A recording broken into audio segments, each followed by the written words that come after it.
Right breaking చూస్తున్నాం. ఖమ్మం వరద బాధితులకు శుభవార్త చెప్పింది రేవంత్ రెడ్డి సర్కార్. నేటి నుంచే ఖమ్మం వరద బాధితుల ఖాతాల్లో 10,000 రూపాయలు జమ చేయనుంది రేవంత్ రెడ్డి సర్కార్. ఈ మేరకు అధికారులకు ఆదేశాలు కూడా జారీ అయ్యాయి. వరద ప్రాంతాల్లో సహాయక చర్యలు వేగవంతం చేసిన రేవంత్ రెడ్డి ప్రభుత్వం ఇవాల్టి నుంచి 10,000 రూపాయలు పరిహారం ఇవ్వనుంది. దాదాపుగా 22,000 కుటుంబాలకు ఈ సాయం అందించే ఛాన్స్ ఉంది. ఇక వరద నష్టంపై అధికారులు ఇంటింటి సర్వే కూడా జరుగుతోంది.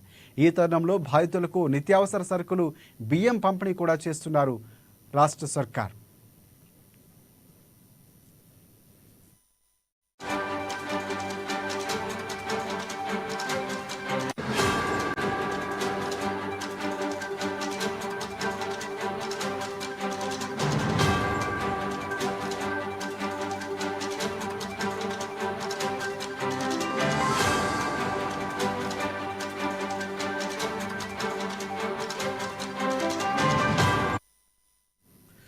రైట్ ఖమ్మం వరద బాధితులకు శుభవార్త చెప్పింది రేవంత్ రెడ్డి సర్కార్. నేటి నుంచే ఖమ్మం వరద బాధితుల ఖాతాల్లో 10,000 రూపాయలు జమ చేయనుంది రేవంత్ రెడ్డి సర్కార్.